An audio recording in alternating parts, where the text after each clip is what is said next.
sa Papa Dudut Stories, ikaw ay hindi nag-iisa.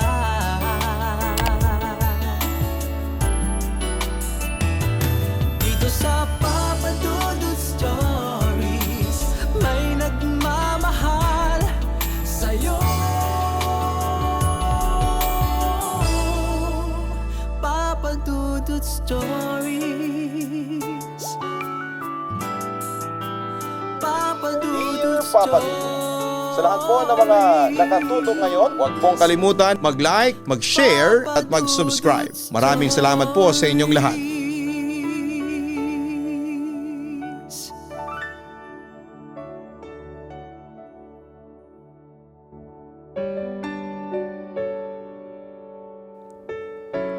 Kumusta na kayong lahat? Ako po si Jessica, 20 years old at nakatira ngayon dito sa Kagitingan, Muzon, Malabon City. I'm the kind of person na addict sa mga horror stories at mga papadudot stories. Ang pinaka nagustuhan ko. Anyway, isishare ko lang sa inyo ang mga naranasan ko na nagsimula noong high school pa lamang ako. Papadudot, marami na ang nag-approach sa akin at sinasabing may kakambal daw ako. Hindi literal na kambal, yung doppelganger kumbaga. Yung mama ko yung unang nakakita sa kanya. Kakatapos lang yon ng Holy Week at sa susunod na pasukan ay grade 8 na ako. Trip ko kasing tumakbo papunta ng kusina at magtago malapit sa backdoor namin. In a way, nadadaanan ko yung banyo namin. Hindi ko alam kung bakit palagi kong ginagawa yon pero trip ko lang siguro. At that time ay si mama ay nasa banyo at ako naman at yung nakababatang kapatid ko ay nasa sala, nanonood ng TV. Nagulat ako nung bigla na lamang namutla ang mukha ni mama nung nakita niya ako sa sala na parang hindi gumagalaw. Akala ko dumaan ka sa banyo, sabi niya sa akin. Natakot na ako doon kasi hindi naman ako gumagalaw sa kinakaupuan ko. Sabi niya daw ay nakita niya akong dumaan sa harapan niya. Suot ko daw yung the same na damit na sinuot ko that day. Pero binaliwala niya. After siguro noon ay kinalimutan ko lang yung nangyari. Pero another time, yung pinsan ko naman na nagbalita sa akin na tinignan ko raw siyang matulog noong nagstay sila sa bahay namin. He didn't mind me raw kasi akala niya ay chinek ko lamang kung tulog na siya. Pero sabi niya raw, nakatitig lang ako sa kanya at hindi na ako gumagalaw sa posisyong yon. He told me that morning nang creepy ko daw kasi hanggang 2 AM ko raw siyang tinititigan, when in truth ay natulog ako sa kwarto ng parents ko that night. And I did not recall going in his room. Sa kabilang banda, tumakas ako noon sa mga magulang ko para mag-mall kasama ng mga kaibigan ko. Nanood kami ng sine, kumain, naglaro sa amusement center sa loob. Kaya inabot kami hanggang gabi. Hindi ko makalimutan na magsasara na ang mall noon kasi pasado 9:00 na, kaya wala nang masyadong tao. Bago lumabas ay nag-CR muna kami. Pero dahil sa nag-retouch pa ako ng aking mukha, ako yung naiwang mag-isa sa loob. Natuwa ako kasi pagtingin ko sa reflection ko sa salamin, naisip ko na mag-picture kasi sabi ko ay makapag-post nga ng picture. Thinking ng caption na pauwi ng Diyosa kahit haggard. So click ng camera twice para sure. Then paglabas ko ng CR at habang naglalakad papunta ng sakayan pauwi ay nagpasya ako. Na-check yung selfies ko sa gallery para nga may post na sa Facebook. Pero papadudot, na-shock at kinilabutan ako. Natakot ako pagkakita ko sa dalawang selfie ko. Sa una ay akalain mong normal lang ang selfies na yon dahil mukha ko kaagad ang bubungad sa litrato. Pero may bumungad at lumitaw na isa pang mukha sa bandang balikat ko. Nakatingin din ito sa camera at nakangisi na parang demonyo. Papadudot kamukha ko yung lumitaw na mukha sa likuran ko. Dahil nga sa mga nangyari, agad kong chinat ang mama ko, pero nung isend ko na yung litrato sa group chat ng pamilya namin ay hindi ko na ito maisend. Palaging nag-error. Minsan ibang litrato ang nag-upload. Kaya sinabi ko na lamang kay mama na ipag-pray na lamang niya ako. Sa kabilang banda ay hindi ko naman na ipakita sa mga kaibigan ko yung litrato kasi nauna na silang umuwi sa akin. Bala ko sanang ipakita na lamang sa kanila ang dalawang selfie ko kinabukasan, pero sa hindi maipaliwanag na kadahilanan. Biglang nag-restart ang cellphone ko at noong nag-restart na nga ay wala na sa phone gallery ko yung dalawang selfie ko kung saan ay nagpakita sa akin ng doppelganger ko. Papadudot, dahil sa mga nangyari, nagkaroon ako ng matinding takot. Hindi ako makatulog sa kakaisip sa nakita kong kakambal kong doppelganger. Ang hindi ko maintindihan, ano bang klaseng nilalang ang doppelganger? Masama ba silang nilalang? Ano ang kaya pa nilang gawin bukod sa paggaya ng itsura ng iba? Samantala, ang pinaka nakakatakot na experience ko sa sinasabing kakambal ko ay noong nagpakita siya sa little brother ko. Naalala ko pa na exact Holy Week, Monday, Thursday to be exact. At kami lang yung tao sa bahay. Sinabi ko sa kapatid ko na magbabanyo lamang ako habang nanonood siya ng TV. After ko pong magbanyo ay bigla na lamang siyang umiyak. Kaya napatakbo ako sa sala namin tapos ay iniyakan niya ako. Ate, bakit mo ako tinatakot? Naiiyak siyang magsabi nito kaya nanindig yung mga balahibo ko. Sino yung nanakot sa'yo? Tinanong ko siya. Ikaw, bad ka ate? Sagot niya sa akin. Anong ginawa ko sa'yo? Muling tanong ko sa kanya. Nakakatakot ang pagtawa mo, Ate Jessica, kanina. Kitang-kita ko yung lalamunan mo tapos may nakita ako sa loob. Maraming mata na kulay red. Nakatingin yun lahat sa akin. Naiiyak na wika ng kapatid ko. Hindi ako yun, Carl. Huwag kang ngang umiyak. Basta palagi mong tandaan, hindi kita tatakutin ng ganon. Mag-pray tayo ngayon. Sabi ko na lamang sa kanya. Pagkatapos naming magdasal ay tumahan na rin ang kapatid ko. Pero dahil pa rin sa curiosity ay may tinanong ako sa kanya. May sinabi ba ako sa iyo na natakot ka? Sabi ko. Pero papadudot nanindig ang mga balahibo ko nang marinig ko yung sagot ng kapatid ko. Siguro ang isa na nga sa mga nakakatakot kong narinig sa buong buhay ko.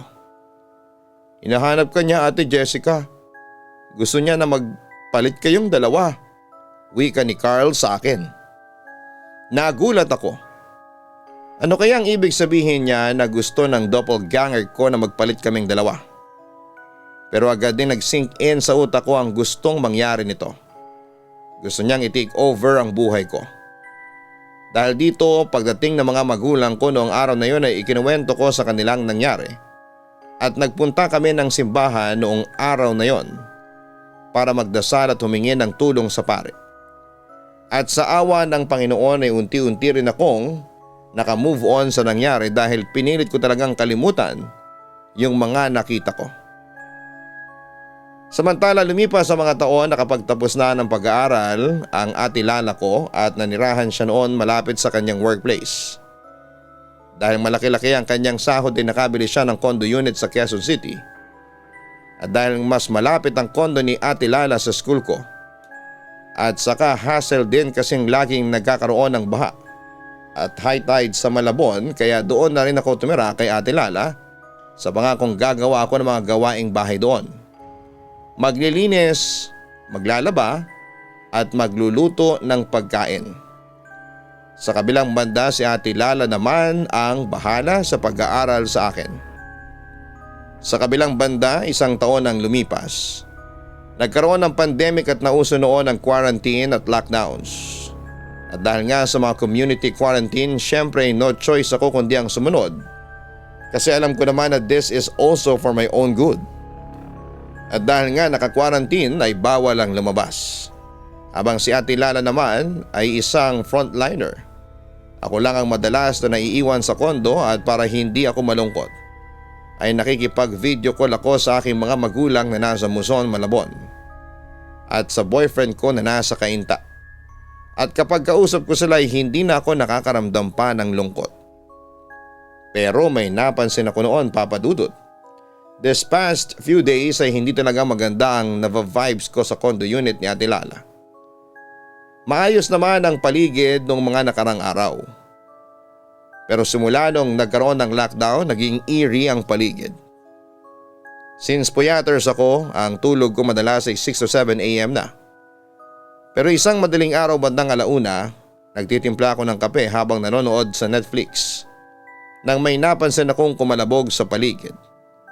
At first ay hindi ko siya pinansin kasi baka sa katabing unit ko lamang, so nagpatuloy lamang ako sa ginagawa ko.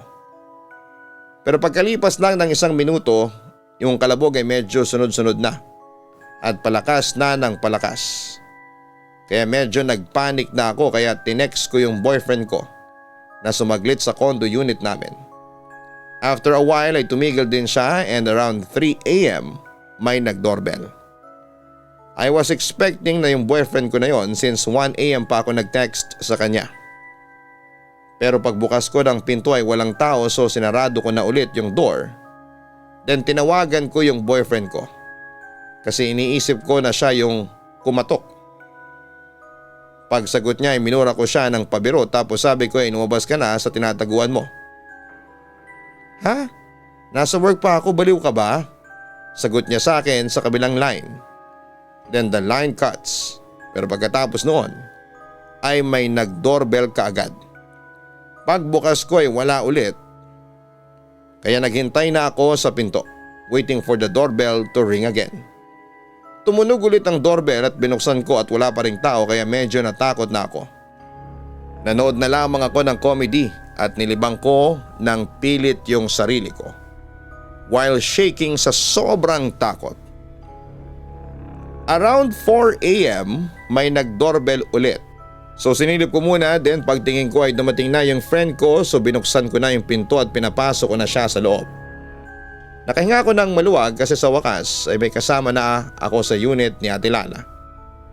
Habang nanonood ang aking kaibigan na tawagin na lang natin sa pangalang Abby, nagpa siya akong magluto na. Tinanong ko kung anong gusto niyang almusal o mas prefer niyang umorder na lamang kami. Ang nakapagtataka ay hindi siya kumikibo at tumingin lang sa akin tapos ay umiling. Nagtaka ako kasi napakadaldal ni Abby. Tapos napansin ko na simula pagdating niya ay hindi siya nagsasalita.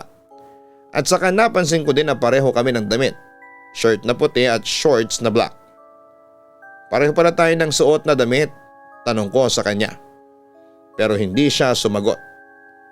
Napatingin ulit ako sa damit ko at ikinumpara ko sa suot niya.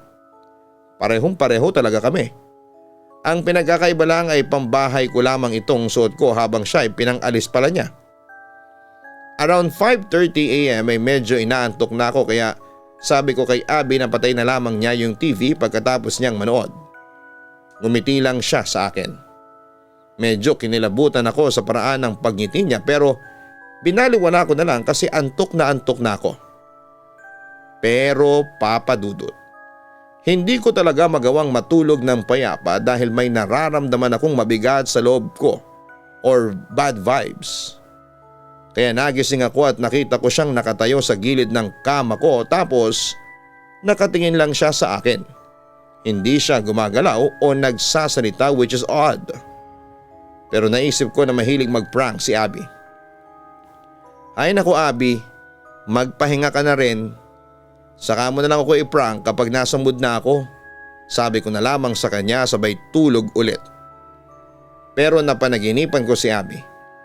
Nasa tabi pa rin siya ng kama ko. Mamayang kaunti ay unti-unting nagbago ang itsura niya. Sa panaginip ko ay napabangon ako sa kama ko sa sobrang takot. Si Abby kasi nagpalit ng itsura pero kamukha ko pa. Mamayang kaunti ay bigla siyang lumundag sa aking kama at sinakal niya ako. Nagpupumiglas ako pero hindi ko siya kinaya dahil napakalakas niya. Hanggang sa nagising na ako sa aking bangungot. Pagtingin ko sa paligid ay wala si Abby. Lumabas ako ng kwarto pero naabutan kong bukas pa rin ang TV pero wala na si Abby sa paligid. Tumingin din ako sa wall clock, eksaktong 9 AM na. Inahanap ko naman ang cellphone ko at nakita ko yon sa ibabaw ng mini table sa sala.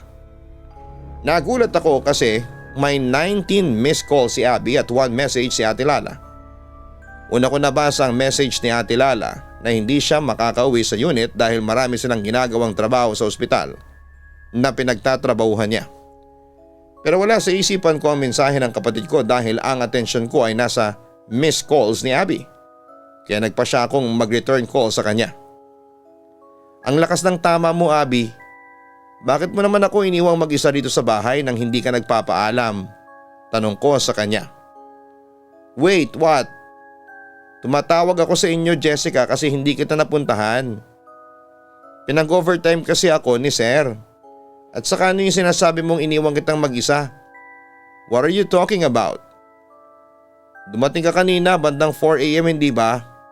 Pareho pa tayo ng suot, naka white shirt at black shorts. Sabi ko sa kanya. Jessica, ewan ko sa'yo, pero hindi pa ako pumupunta talaga dyan.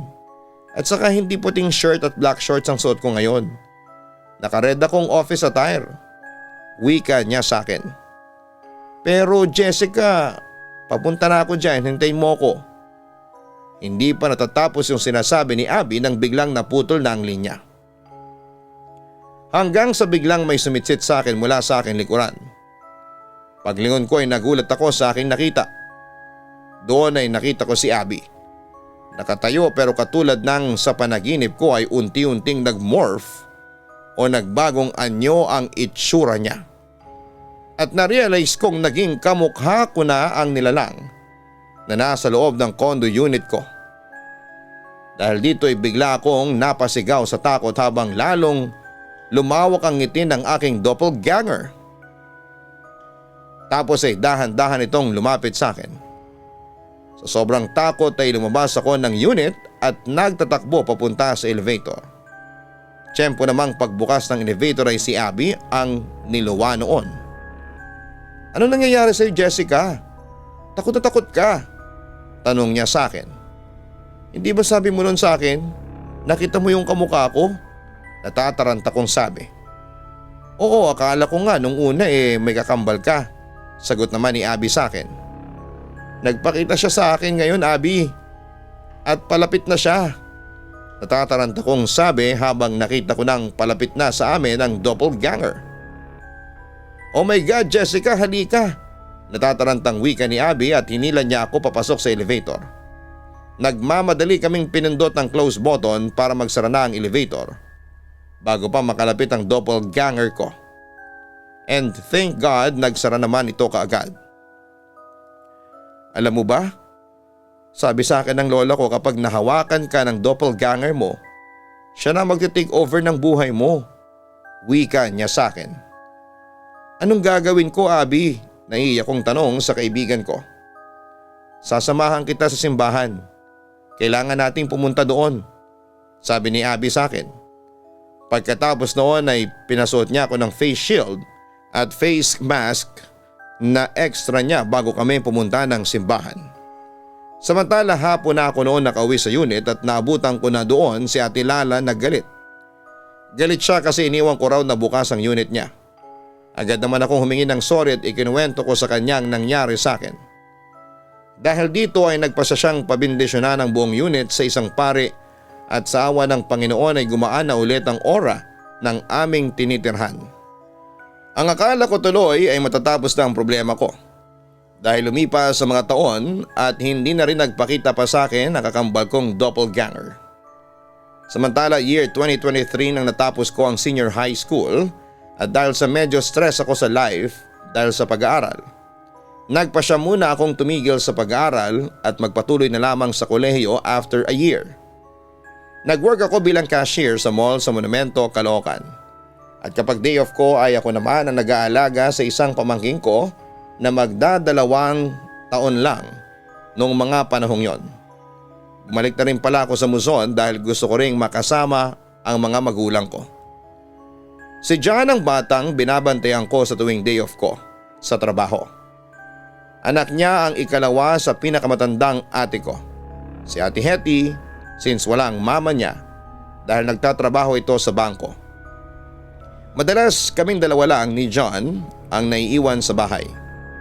Ang mga magulang ko naman ay palaging wala din sa bahay dahil inaasikaso nila ang aming negosyo sa Malabon Public Market. Papadudot natatandaan ko. Natanghali na mangyari yon. Naglalaba si Ate Hetty pero patapos na siya noon. Pagkatapos niyang maglaba ay saka na siya papasok sa trabaho. Si Papa umalis na at nauna na siya sa palengke kasama ang bunsong kapatid kong lalaki na si Arjo. Habang si Mama naman ay nagluto muna ng almusal namin at saka siya susunod sa palengke para magnegosyo. Natutulog si John noon sa folding bed habang ako ay nakahiga lang sa sofa. Sinusulit ko na ang pagpapahinga dahil pag-alis nila Ate Hetty at Mama ay ako na ang sasalo sa mga gawaing bahay. Sa tinutulugan ko ang harap noon ay ang CR naming mahaba din nakaharang ang duyan ni John around 7 AM na yon. Nang nagising ako sa ingay ni Ate Hetty at pagising ko ay nakabaling ang ulo ko sa CR. Nakadilat lang ako noon habang siya sige lang ang ligpit ng mga batsa at plangganita pero nakataligod lang siya. Tapos sa isip ko ay parang galit dahil padabog niyang nililigpit yon. So ako pinanood ko siya. Ingihina ako noon hanggang sa pumasok na siya sa CR. Then ilang minuto ang lumipas, nakatingin pa din ako sa CR. Hinihintay ko siyang lumabas kaya tinawag ko na siya. Ate Hetty, matagal ka pa ba? Tanong ko sa kanya. Walang sumasagot sa akin kaya deadma lang. Sa sobrang ihing-ihina ako ay pumunta na ako sa CR at laking gulat ko nang wala namang tao sa CR. Pero nandun ang mga planggana. Kinilabutan ako as in namula na yung mukha ko sa takot kasi talagang nakita ko siya na pumasok sa CR pero nakataligod lang siya noon. Kaya nagtatakbo ako papunta sa bahay. Alam kong may kakaibang nangyayari na doon. Oh, ano nangyari sa'yo? Ang bilis mo naman yatang nakapasok dito sa loob. Biglang sabi ni Mama sa akin. Nay, kasi naihihina ako kaso si Ate Hetty ang tagal lumabas ng CR. Pero pagbukas ko ng CR wala palang tao. Pero kita ko na pumasok siya sa loob. Wika ko. Imposible yan. Anak, kasi pumasok na sa trabaho ang kapatid mo. Kanina pang 6:30 umalis. Sabi ni Mama sa akin. Siyempre kinalabutan ako. Pero hindi pa ako nakapagsasalita nang magsalita ulit si Mama. Hindi kaya yung kakambal mo, yung nakita mo kanina? Nagtaka naman ako sa sinabi niyang yon. Bakit? Ano po bang nakita ninyo? At ikinuwento nga ni Mama ang na-experience niya. Nasa garahe siya noon at inaayos niya ang iba pa naming paninda na dadalhin sa palengke nang makita daw niya ako na nakatayo ilang metro din ang layo sa kanya. Nakangiti raw ako sa kanya. Kinilabutan ako. Noong makita kita sa labas, anak, nagduda na rin ako na baka hindi ikaw yon kasi iba ang kilos niya. As in para kang sinapian. Wika ni Mama sa akin. Sa takot ay sumilip naman ako sa bintana para tingnan kung naroon pa rin ang aking doppelganger pero sa awa naman ng Diyos. Wala naman akong nakita. Nay, bakit po ba ako may doppelganger? Bakit may nagpapakita na kamukhang kamukha ako? Tanong ko sa kanya. Huminga muna ng malalim si Mama bago nagtapat sa akin. Inamin niya na nung pinanganak ako ay may kakambal daw ako pero namatay daw ito kagad. At dahil nga sa komadrona lang daw siya nanganak noon, hindi na ilagay sa birth certificate ko na may kakambal ako dahil late na rin naman itong na-register. Kaya hindi ko na alam na may kakambal pala ko. Pero tungkol naman daw sa doppelganger ko na gumagaya sa itsura namin. Hindi raw niya alam kung bakit may ganon at bakit ginugulo nito ang pamilya namin. Ang alam lang niya, masasamang espiritu ang mga doppelganger at instrumento daw ito ng kadiliman para makapaghasik ng lagim sa bawat pamilya. Pinayuhan din ako ni Mama na palaging magdarasal para hindi kami malapitan ng mga doppelgangers. Sa ngayon, Papa Dudut, wala na ako na experience na pagpapakita ng doppelganger. Pero hindi pa rin ako nagpapakampante dahil alam ko lilitaw at lilitaw ulit yan sa panahon na gusto nila. Kaya eto ko ngayon walang tigil sa pagdarasal sa Panginoon na sana hindi na ako guluhin pa ng tinaguriang kakambal ko. At yun na nga Papa Dudut, hanggang dito na lamang po ang sulat ko at maraming salamat in advance. Kung mapipili mo itong ere, magandang gabi sa inyong lahat. Lubos na gumagalang, Jessica. Marami na tayong naitampok na kwento tungkol sa mga doppelganger. Ang ibig sabihin ay kadobleng naglalakad. Ay isang kababalaghan kung saan ang isang taong nabubuhay ay may maalam multong kapareho na karaniwang tinataglay ang kasalungat o masama nitong ugali.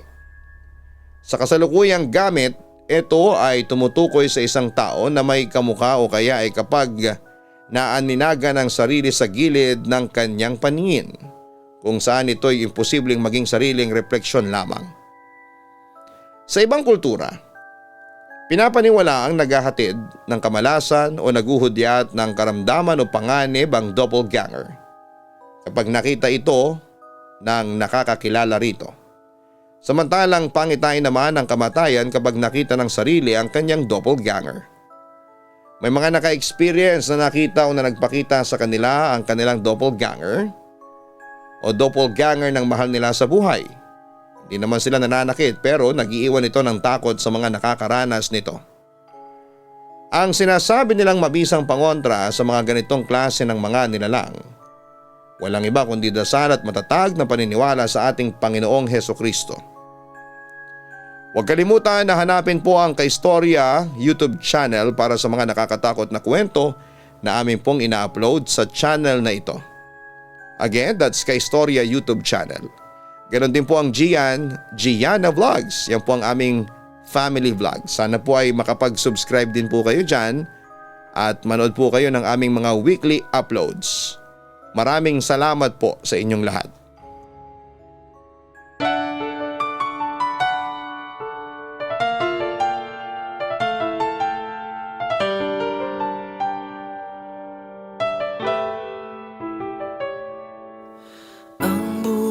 Ay mahiwaga,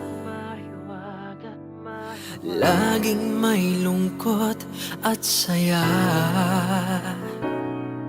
Sa Papa Dudut Stories, laging may karamay ka.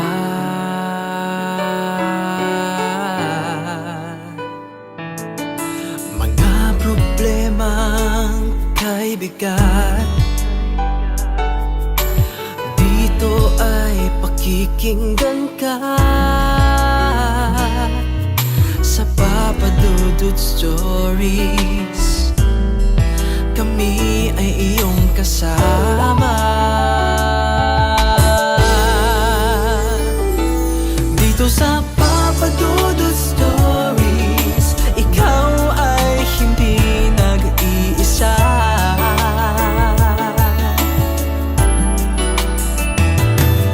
Sa Papa Dudut Stories, may nagmamahal sa'yo.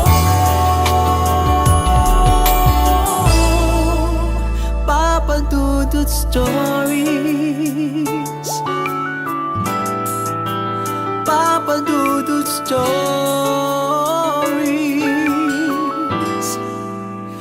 Papa Dudut Stories.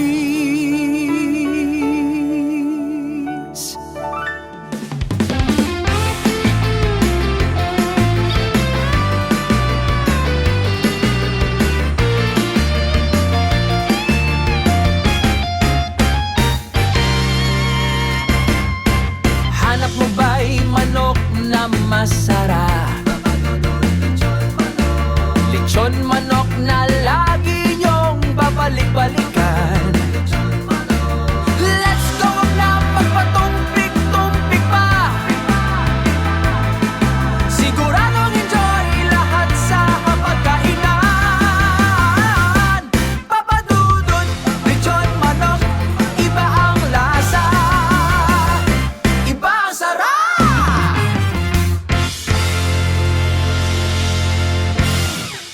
Hello mga ka-online, ako po ang inyong si Papa Dudut.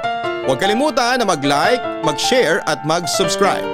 Pindutin ang notification bell para mas maraming video ang mapanood ninyo.